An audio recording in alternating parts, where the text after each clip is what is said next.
You know, when I speak about spiritual warfare and when I speak on the enemy not having any power unless we give it to him, right? So, like, for example, when people do um, spell work and they do these demonic things, they send demonic spirits and things like that.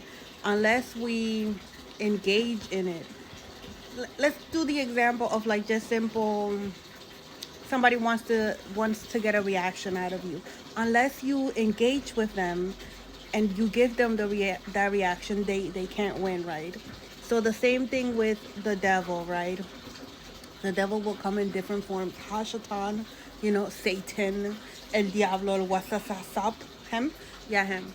In whatever form it comes, right? It needs permission in order to be able to execute what it is that it wants to execute. It cannot just go on and do it. You have to give him some access, right? Whether that's through your wounds, whether that's through your emotions, whichever way it can get to you, right? It has to bring you to his vibration, right? The same thing with darkness, right? So like for when we experience these diabolical things, these things that are just pure evil, right? And I speak on these because I've experienced it myself, right? And so when we experience these when we experience darkness, which is a lot of trauma, right? A lot of pain. When we experience pure evil, and when sometimes we cause it, right? The only way that that darkness will be able to win is if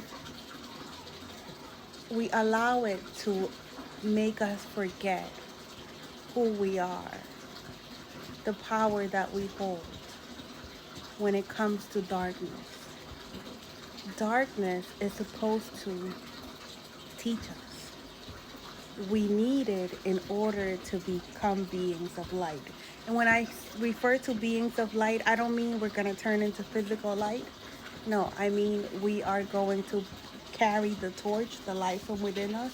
Some of us will physically be shining, like shine bright like a diamond. Like we'll literally be like, we'll have a light, a spark to us, but it's something from within. The basically leading the way, allowing others to be able to come out of that darkness as well, right? It's supposed to teach us something. We're supposed to gain something out of it, and we're supposed to transmute that darkness and bring it into light. Alchemize that energy and bring it into light, right? And so darkness want us to fear it. Darkness want us to be able to stay in there, dwelling in it, dwelling in the past, dwelling in events that happened. Why me in that scenario with that script of why me having like a pity party type of scenario, right? And so in reality, darkness doesn't hold any power, just like Satan doesn't hold any power, just like when it comes to spiritual warfare, whatever level it may be, they don't hold any power unless we give it to them, right? And so when we experience darkness, at least for me, at this point, I look at it as, what is this supposed to teach me? And one of the things that I practice is becoming the observer of those emotions, because usually it comes with emotions, with triggers. If anything is able to trigger you, that is the grounds for learning, the grounds to going within and figuring out what is it that this is supposed to teach me, or what is it that I'm not addressing within me, so that I can rise, raise above it. And the other thing is, when it came to darkness, because a lot of the experiences that I had were really terrible, like really terrible. And as I was healing, and I started to realize that had was inside of me, that I didn't need to reach out of myself to find God, that what I needed to do was continue to heal. so that I can hear God better, right? And build my connection with God from within. And I did that by taking care of myself, by loving myself, by taking care of my vessel, literally watching what I ate, um, letting go of bad habits, not engaging in diabolicalness, and whether it's a high level or a low level, right? And basically clearing up that space so that my vessel could become a temple and I could have direct connection with the Most High God, right? And so what it made me realize was that God had been within me all along, and that he experienced the same things that I experienced. And I felt so bad for God.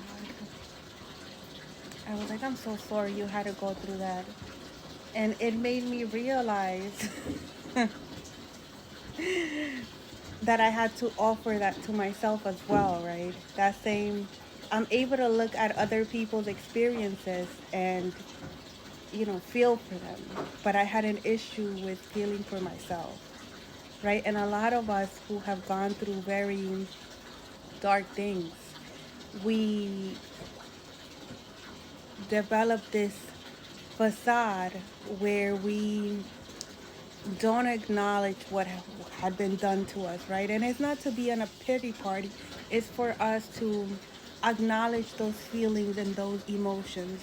And when it comes to God, and sometimes we would be mad at God, right? Because why would you allow this to happen to me? And what helped me with that was, well, one, I came to the understanding that Earth was a school and that I had chosen the path that I lived, right? That I had chosen to go through those experiences so that I could come out of that darkness and be able to lead others out of that darkness, right? And so that gave me hope, that gave me comfort, right? And as I was doing that, then I realized and I started to hear God from within. And I realized that God had experienced those things with me as well. God never left. God had been there. I just had to access God, right? And because of all the wounds, because of all the trauma, because of all the hurt, because of the addictions, I had made a bridge between me and God. And because society tells us that we need to look outside of ourselves to be able to build that connection with God, right? I thought that I was far from God and that God and God I didn't have that connection with God. And so with my healing, one of the things that I came to understand and that allowed me to heal myself and hear from God was understanding that God had been with me all along and that he had seen it all because he experienced it all, and that my angels had also seen it all because they had been with me all along, right? And having that understanding changed my perception of reality, and also it allowed me to strengthen my connection with God because he had always been there. He went through it with me. So for those of you who have gone through terrible things, just know that God is within you and that he went through it too. He never left. He ain't going nowhere.